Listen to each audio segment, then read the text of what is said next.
Hello,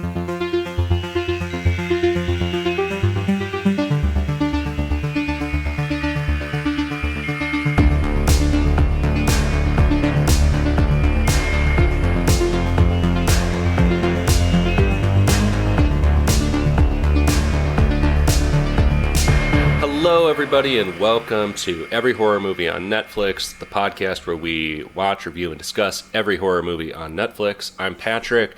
I'm back from Italy, and we have a very special episode today. We are going to be reviewing the new end film, Anna Kendrick's directorial debut, Woman of the Hour.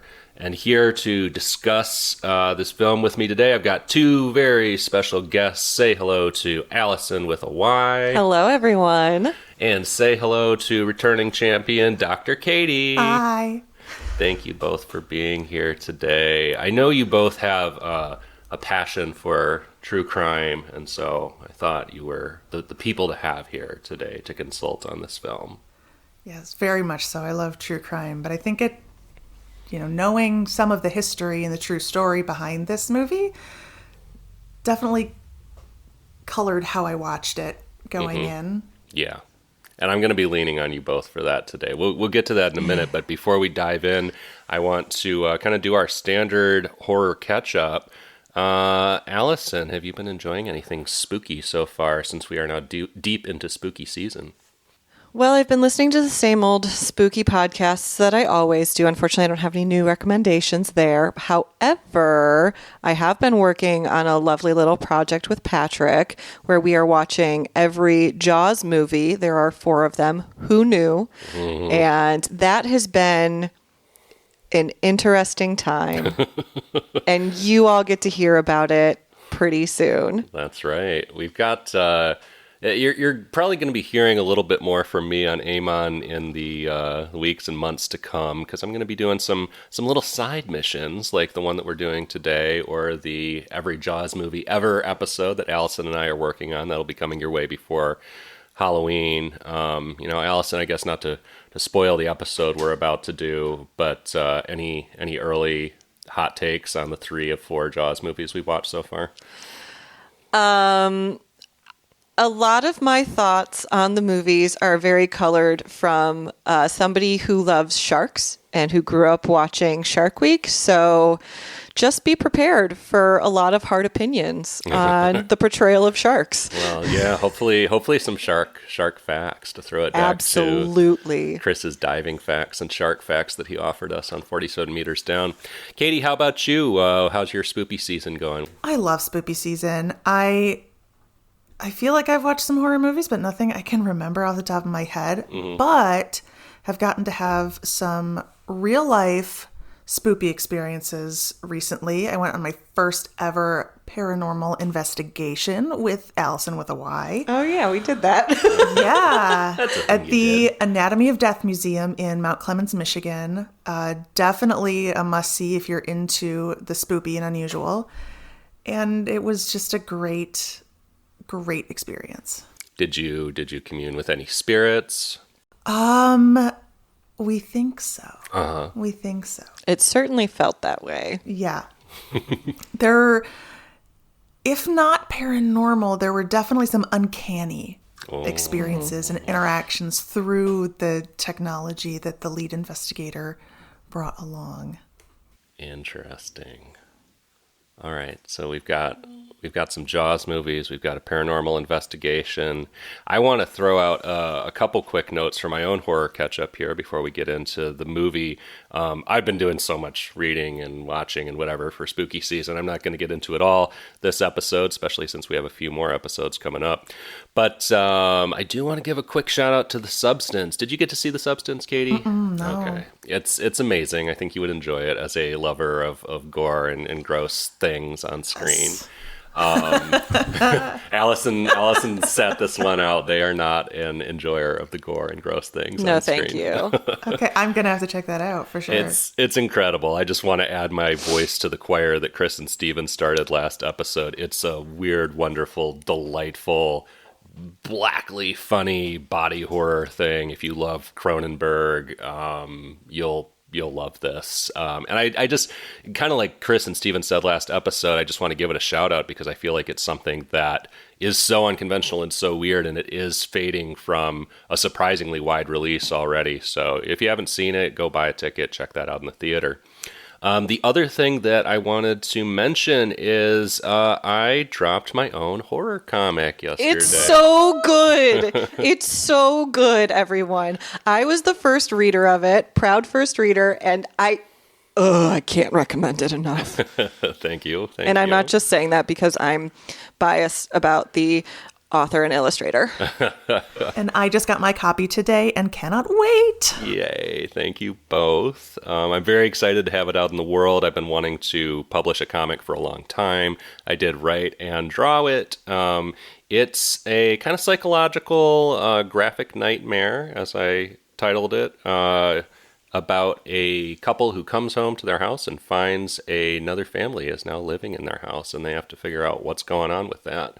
I would love for any of our listeners to check it out. Feel free to just message any of our social media accounts, and I'll hook you up with a copy. I'll mail you one for $5 if you are interested.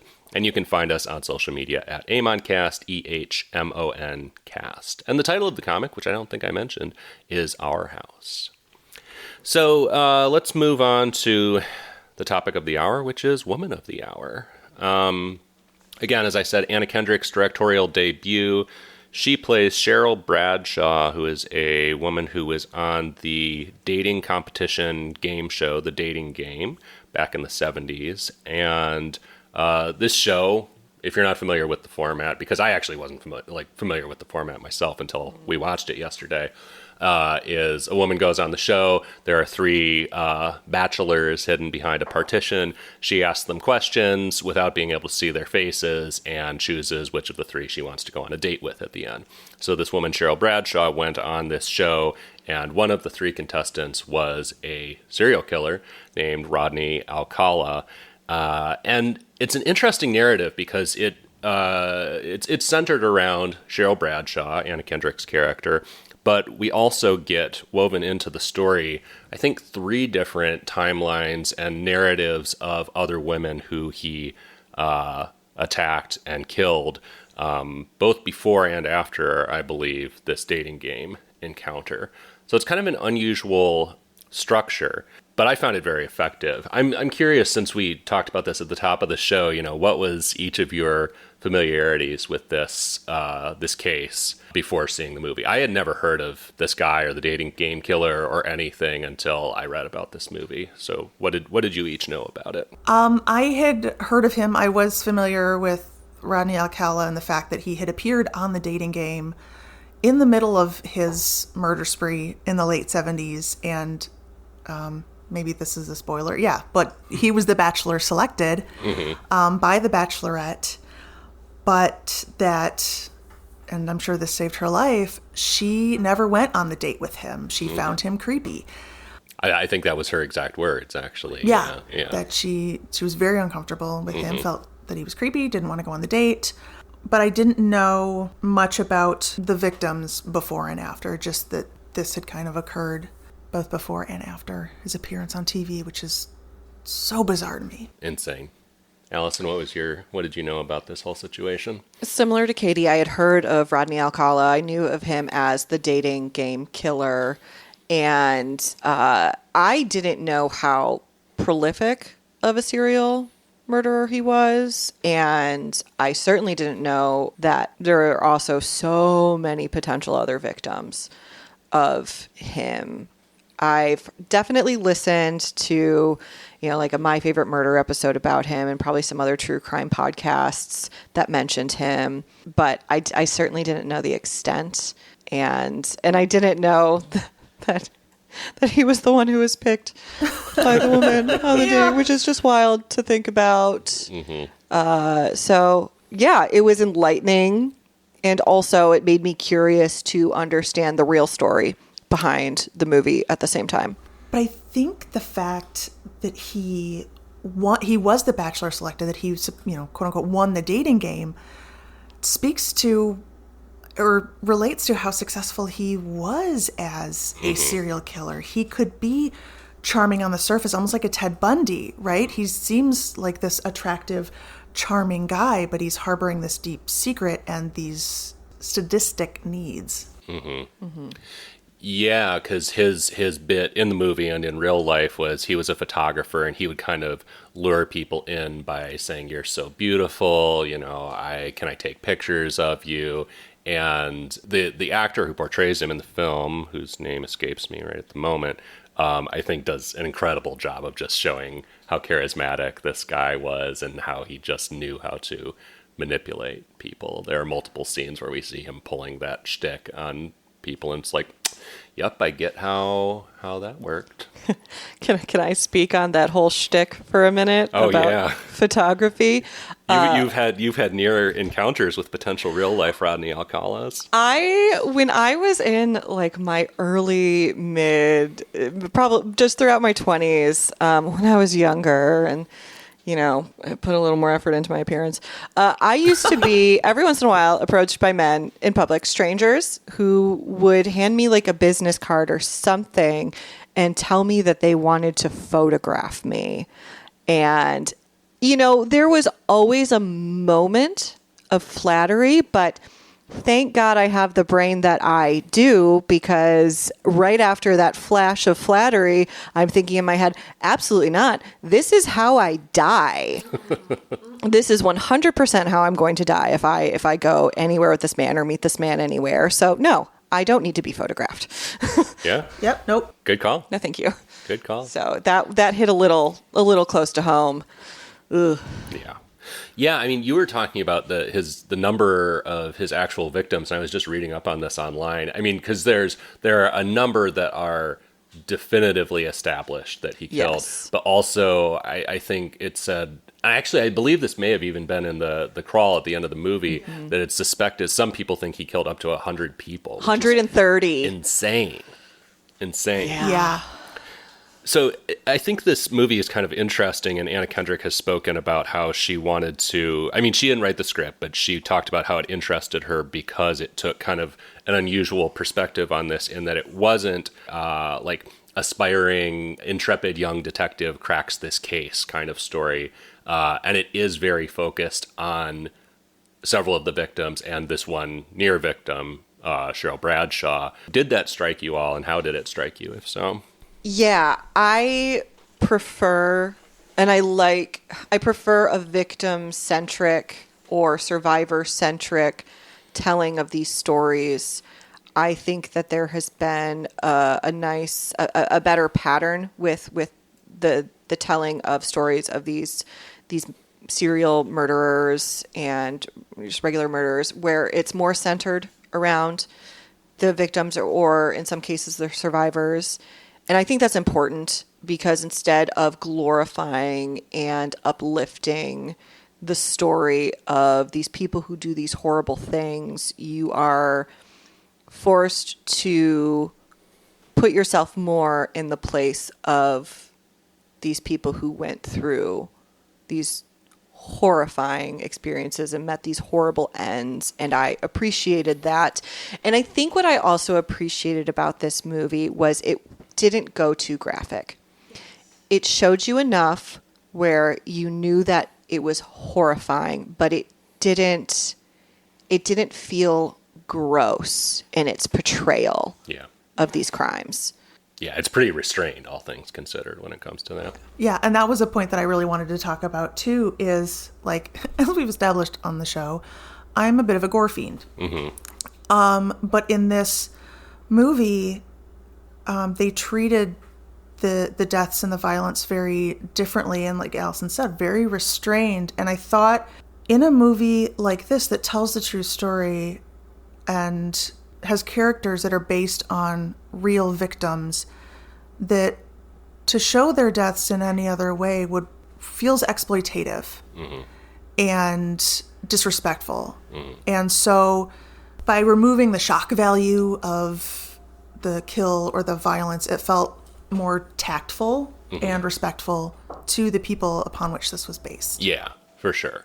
Yeah, because I mean, you see scenes of him like slamming women into the ground, but it's shot with, I don't know, you understand the inhumanity and the violence that's being perpetrated on them without like seeing somebody's, head split open or something like that, which I think would just feel sort of prurient and just inappropriate, I think, to this, given how real all these people are. And I was just kind of surprised and impressed with, obviously the selling point for this, the hook is Anna Kendrick being on the dating game with a killer. But I mean, that's, I don't know, I would estimate maybe only about half of the runtime really focuses on her. Like, she is ostensibly our protagonist.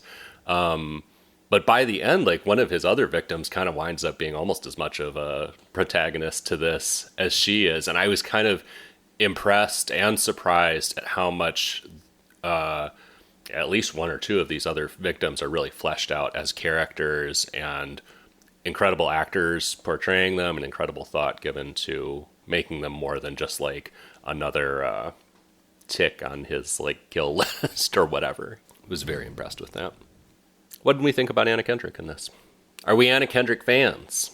I've always been neutral on Yeah. Anna Kendrick. I've never disliked her. I've never gone out of my way to like see anything she's in, but I thought she was very capable, and yeah, I think she's a talented actress, and she did good. She did a great job with like what she had to work with, which is kind of just basing off of one episode of The Dating Game. Katie, Anna Kendrick fan? Yes. Me I too. love Anna Kendrick. I think she's so clever and funny and like relatable. Like, I want to be friends with Anna Kendrick. She seems cool. So I think having her central to this, like a familiar face at the center of the story, is kind of like a grounding point. But going into it, like seeing the previews and having it billed as Woman of the Hour with her at the center, I was actually worried that I wasn't going to like this movie. Because I knew going into it that this Cheryl Bradshaw had been on the show, that Rodney had won, but that they didn't go on the date. And so going into the movie and seeing the previews, I thought that this movie was actually going to be like a fictionalized account of them going on a date, because it showed them in the bar. And so I was honestly really skeptical going in, because I thought that this was going to be different than what it was. And I was... That they were kind of going to spin out this fiction that didn't happen. Yeah, that this woman who was not a victim, did not go on the date with him, was going to be turned into the hero of the story, or it was going to be a fictionalized account that took away from the stories of the other victims, of the actual victims. Yeah. Fortunately, that was not the case, and I thought that the balance was nice. It was better than what I thought it was going to be. Yeah. Yeah, I agree. And I've been a huge fan of Anna Kendrick since I saw Up in the Air, which I think was, I'm sure not her debut role, but definitely her breakout. And I thought she was just incredible in that. And I think she's perfect for this story, because she has that, like, she's tough. She exudes a lot of toughness, but also like there's like a fragility to her too, where you're worried for sure about her being alone with this fucking guy. Right. She's such a petite woman, which just inherently brings a level of vulnerability. And so she's able to show that she's tough, but also like at risk at the same time, just because she inhabits the body she inhabits. Yes. Yeah. Very much so. Yeah. I mean, on that note too, let's sort of talk about I don't know if I want to say gender politics, but just the gender stuff in this movie. I mean, I kind of joked to Allyson yesterday, like the real villain in this movie is the patriarchy, but it's also kind of true. Like, there's really Gosh. like, I mean, obviously we have this one central, very evil man who is a murderer, but also pretty much every other man in the movie is a piece of shit. or at the very best, kind of useless. Yeah. Yeah. You've got like her down the hall neighbor who she thinks is her best bud, but then is trying to put the moves on her. You've got the host of the dating game, played by Tony Hale. Oh my gosh, nailed I love it. him. Buster, love him, and he did nail it. Yeah, and he's a piece of shit, just obviously like exploiting the women who are on the show and trying to get her in a tight dress so she's hot for TV. Obviously a parade of or the police, various authority figures who the different women try and expose this whole Rodney Alcala situation to, and just get flagrantly ignored. So there's a lot in here, I think, about the experience of being a woman, and now I'll stop being the man talking about that. How did that sit with y'all? This is why I don't date a lot. I mean, one of the reasons, right? Like, This is why you don't play the dating game. I don't. In real life or on TV, I don't play the dating game. I think every woman has had that experience, like with her neighbor, where you think it's a friend and they want more, and there's the pressure there. And then, you see so many stories on Twitter and Reddit of guys like Rodney who don't take it to the extremes that he does. But you notice in most of his interactions with women, he plays the charmer, he plays the quote-unquote nice guy, but as soon as he senses rejection from them or disinterest, a switch flips. Mm-hmm. And he becomes angry and aggressive. And I don't know how many Reddit and Twitter stories I've seen of quote-unquote nice guys acting that way as soon as they're rejected. Mm-hmm. So, yeah. As a woman, this movie felt relatable to some of my experiences, for sure. Mm-hmm. Yeah, as somebody who, was born into the body I was born into, and because of that gets seen a certain way by society and by men and treated a certain way, it was like, I know all this. I've been treated this like other than being murdered or physically assaulted like that, like I've been certainly interacted with in most of these ways by men at various points in my life. I have had men get unreasonably angry with me when I wasn't interested, or I didn't even have like the same like timeline of wanting to spend time with them. Like I've had a lot of violent language, thrown at me, and I'm a pretty tough person, and it doesn't faze me the same way it does a lot of others, which I'm grateful for, but it doesn't take away from that experience, and it doesn't take away from that threat. And watching it, a lot of me was grateful that I live in the time that I do, where we have more awareness. Like, it's not perfect, but there is so much more awareness now, and there isn't as much acceptance of women being spoken to, or people that are not just cis men being spoken to in that absolutely degrading manner in just normal, everyday conversations. I'm grateful for that. Yeah. And one of the moments that I continue to think about is when she asks the question to all three bachelors on the dating game, what are girls for? Mm-hmm.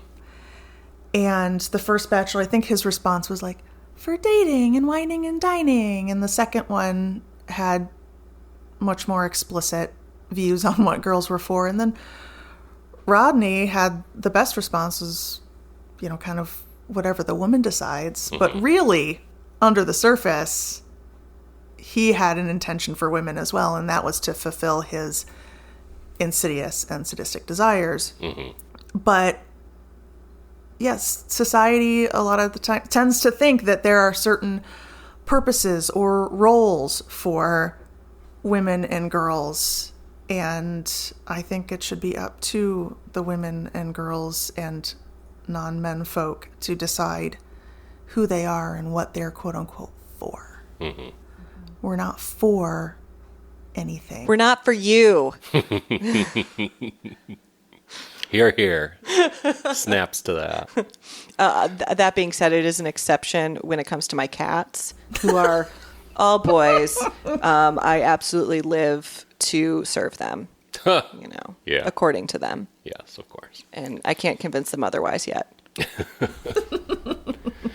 So I guess we'll do a spoiler break for this. It feels odd to, since it's based on a real story that happened 50 years ago, and it's not like it's hard to even say what spoilers, I guess, in this. But I think we've been talking a little more generally about the movie and not quite so much about the details of the narrative. So maybe in the spoiler room we can kind of dig into what happens on the dating game and what we learn at the end of the movie, etc. But before we go there, for a little more on the general level, so again, Anna Kendrick's directorial debut, do y'all think she did a good job? Yeah. I'm for her first time directing, I think it was definitely a success. I agree. I was actually really knocked out. I think the movie looks great. It's well shot. It's tense. Great performances. I think she got great performances out of pretty much everyone involved. It's always weird when someone does, particularly a directorial debut, that they also star in, because it's like, okay, well, if you're directing this, like, maybe give some shine to somebody else. But again, there are some other, near protagonists in this movie besides her. So I thought she did an impressive job directing herself and directing others in it. What did you think, Katie? I thought it was really well done. I think there were some clumsy moments, I thought, where things were not explained as well as they could have been. And I think there were some issues with the timeline jumping that felt a little clumsy and disjointed to me. But also that could be because I'm familiar with the timeline and was trying to line things up. And they didn't always line up perfectly. So that's also on me. Yeah, let's dig into that a little more in the spoiler room, because I think I also had some of the same trouble tracking the different timelines, but in the end, it actually had a positive emotional effect on me, I think. But let's return to that when we get in the spoiler room. All right, so we are going to head to the spoiler room, but before we do that, as always, we're going to rate the movie, view it, cue it, or screw it, and then you can decide if you want to go watch Woman of the Hour for yourself before we dig into a little more of the specific plot details. Katie, would you like to go first? What's your review? I say this is a view it. I was interested in the story beforehand. This made me learn more about it through the watching of this film and then doing the research afterwards. And it's just a really compelling story, brilliant performances, great storytelling. And I think it presented the events in a way that is respectful to the victims, but still conveys the gravity of what happened. Allyson. I'm also a view it. As somebody who prefers to take in their true crime stories from a more documentary kind of lens and tends to be skeptical of dramatized versions, I was pleasantly surprised. I wasn't actually expecting to like it as much as I did. And I completely agree about the point that it was done. It felt very respectful. Yeah, I think if you like true crime, even if you are more of a documentary person, I think this is absolutely worth the watch. I'm going to jump on that boat as well. Definitely a view it for me. Again, was really impressed with Anna Kendrick's direction here. The story itself is just so shocking, and it's an interesting story inherently. Our cat Hodor seems to have some opinions on the film as well. I'm not sure if he liked it as much as I did. It's obviously a shocking story that is just an interesting narrative in and of itself, regardless. But I thought this was a really impressive way to dramatize it. I found it very gripping throughout, even though it's not necessarily tense in the way that your average crime thriller is. It feels, I guess, a little slower. And again, because it's not sort of fixating on like sort of prurient detail, it's not like exciting or thrilling in the way that a thriller normally is, but it's still like I was gripped throughout and wondering what was going to happen to all of these people, especially the way the timelines kind of intersect and you're left wondering what's going to happen next to each of these women at various points. So yeah, very impressed. 3 view-its. Before we go to the spoiler dating game, I will remind you all, as always, to follow us on social media. We are at Amoncast, EHMON on Facebook, Instagram, and Twitter. You can also join our Discord community. There's a link to that in the show notes. We have Amon fans and horror fans from all around the world on there who chat about the podcast and all things horror, and it's a really lovely place to hang out.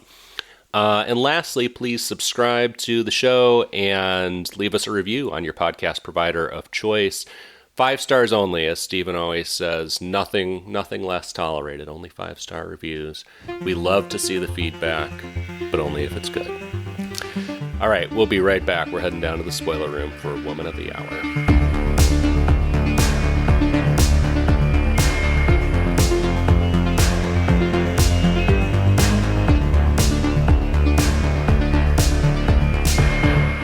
Okay, welcome back. We are in the spoiler room for Woman of the Hour, and we're going to kind of dig into some more of the plot specifics. Obviously, the big sort of centerpiece of this film is Cheryl's appearance on the dating game.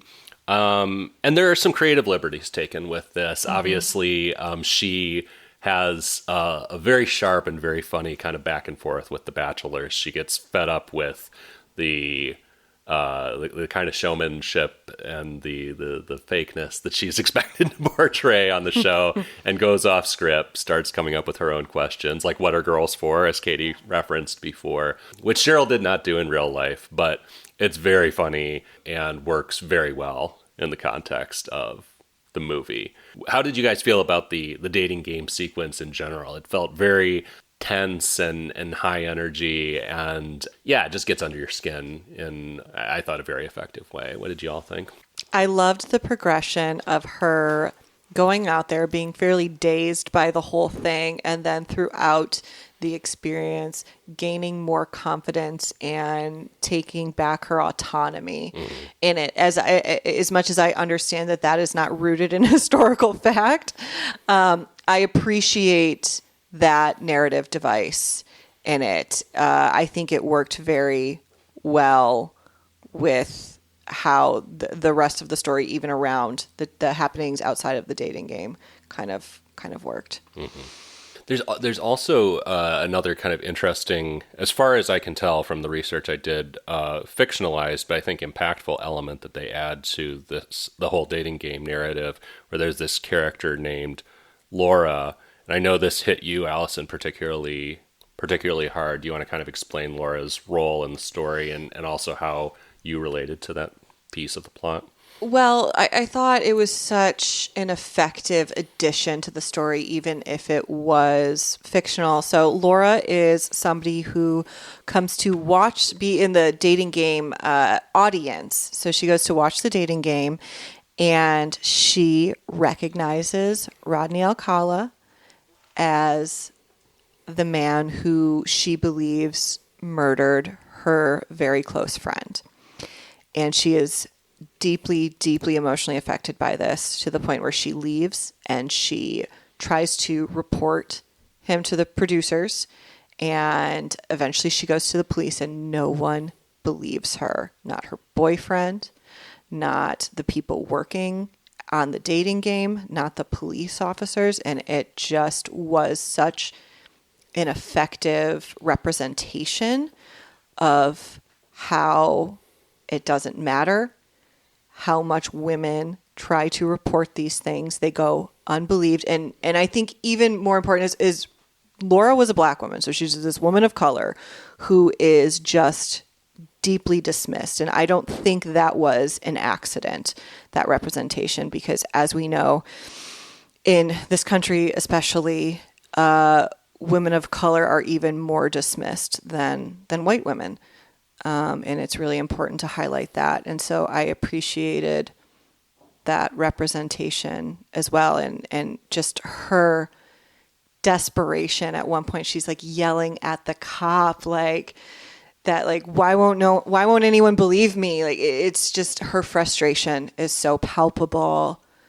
And she basically, it feels like she represents all of the people probably throughout the 10 years that this man was committing these types of crimes, who tried to stop him, who tried to do the right thing by reporting him, and none of them were believed. And so many people died.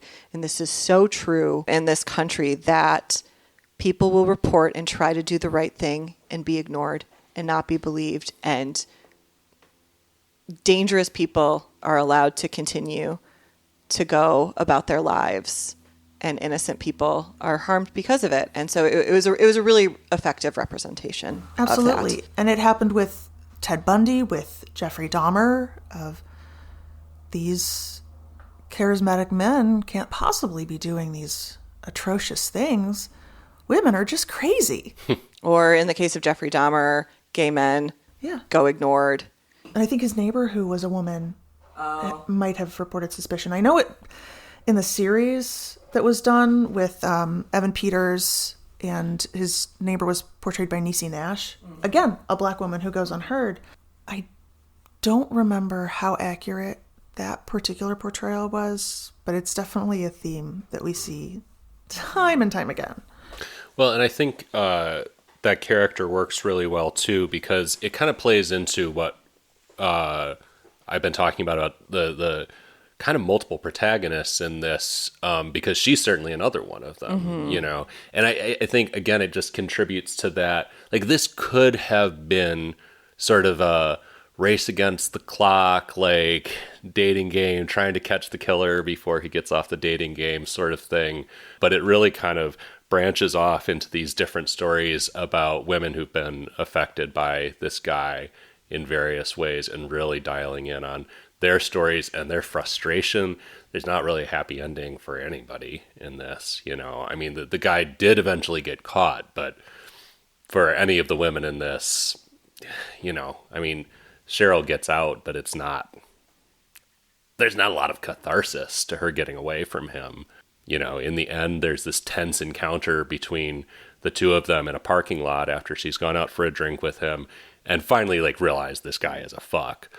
And she only gets away because people come out of the studio at the last minute and basically make it so that he can't shove her in the car or kill her in the parking lot, because there are now witnesses suddenly. And that's how she gets away, moves out of LA. There's not a real happy ending for anybody in this. Anyway, I kind of got away from my point, but I think Laura is another character that works very well. The screenwriter did a nice job fleshing out that character, you know, real or not. And the actress does an impressive job portraying her too. Yeah. I also, you know, while we're talking about kind of the multiple characters here, want to give a little time to the runaway, whose name does anybody remember the runaway's name? Amy. I think the youngest victim probably that's portrayed in the film. That's portrayed in the film. He killed a 12-year-old, I think, that was right? his last supposed victim, yes. Yeah. This girl is a teenager. My perception was she's like a minor still. She was based on a 15-year-old. 15, okay. Yeah. And she, I think, out of the various victims that are portrayed, kind of gets the most story of her own. And I believe, doesn't it actually end with her story too? How she escapes from him? Yeah. So kind of like the last bit of the film is that, I mean, she's a runaway and he offers to photograph her, blah, blah, blah. He assaults her, and she's very smart, and she forces him to basically empathize with her by her empathizing with him. And because she takes this tactic, she survives long enough to be able to escape because she gains his trust. And when he goes to stop to go to the bathroom, and this is based off of a true story, this part. He stops to go to the bathroom. She's able to run away and report him. In real life, he was arrested at this point. However, he made bail. His mom Bailed him out. And he went on to murder at least 2 more people after he was known to kidnap this girl, rape her, and with the intentions of killing her. And you don't see the other 2 victims, but at the end of the film, they do say all of this part that he got out on bail. He killed 2 more people, one of whom was a 12-year-old girl. And that is how he was finally put away. Just insane. It's just, it highlights such the failure of the system that's supposed to protect us and allows these people to go free. Absolutely. But to this girl who had the incredible presence of mind and bravery and wits and intellect to read the situation and understand how to interact with and manipulate him in order to survive and get out of that situation alive. Incredible. That girl is incredible. I can't even imagine. Right.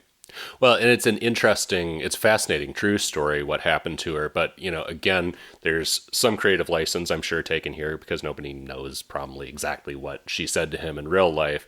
But I think it's a really well-written scene when she's trying to, get him out of the desert and into the car again so that she has a chance to escape. It's very well written. It's very well performed.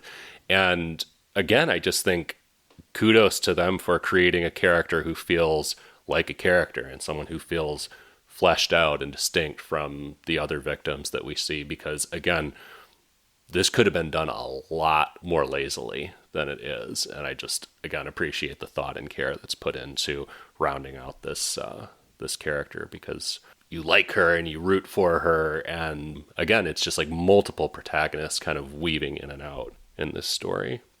And yeah, shout out to the actress, her depth in that performance, everything that she put into it. That was an incredible performance. I can't imagine as an adult putting together that complex of an emotional performance.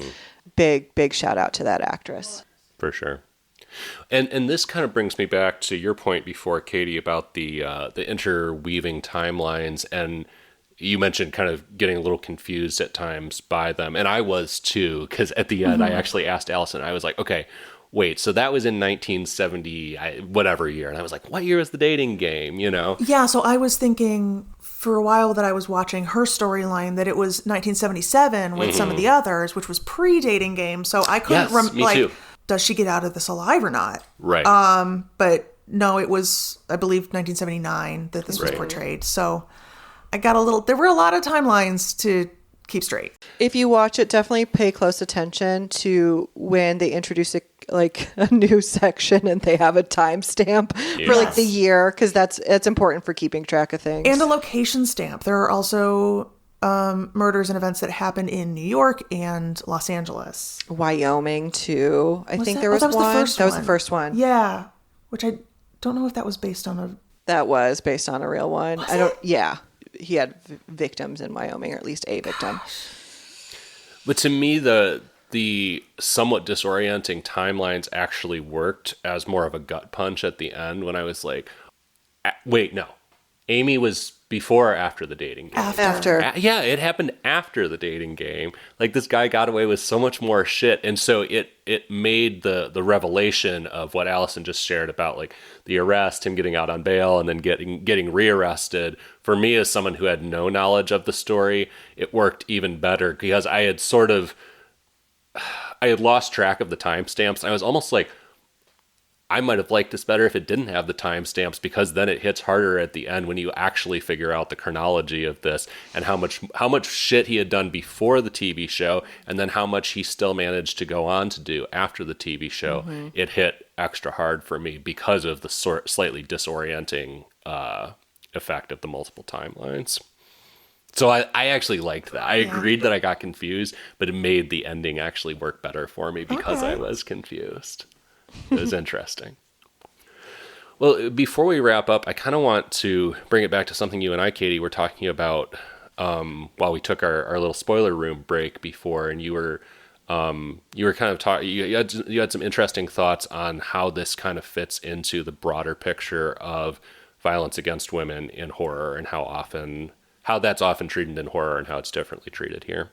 You know, my train of thought had come from how the murders in this movie were treated differently than murders in a lot of horror movies and true crime based movies, in that they were more restrained, which I feel was, you know, in respect of the victims. But then I guess thinking about, in these cases, what is the most respectful way to talk about or portray what happened to these people? Is it to acknowledge but not show what happened to them because just knowing that it happened is enough? Or is it better to show what happened to these people, to really understand the full horror of what happened to them? But is there a way to do that in a way that's not exploitative? Because we see so much exploitation of violence against women and female suffering in horror, and it's done for shock value and entertainment. And I don't know that there is a way to do it in a way that's not exploitative or that is disrespectful to the victims. So I think that what Anna Kendrick did here was really the best route, and avoiding perpetuating the violence and indignity that happened to these women.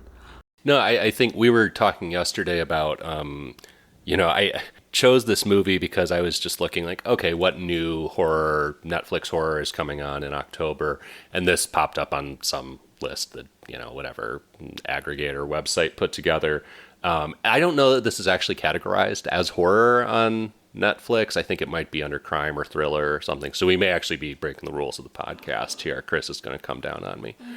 But I think it absolutely is horror. It certainly doesn't present violence or this story in the way that you might expect a horror film to, but it is absolutely horrifying. There is a lot of horror experienced by people in the film, and I think that qualifies as much as anything. And especially knowing that it is true. Yes. Is truly horrifying. Absolutely. I think we talked about this a long time ago when I was on the podcast, but horror is more of a feeling than anything else. If a film instills in you a feeling of horror, which this film absolutely did, I think then it falls under the umbrella in the very least.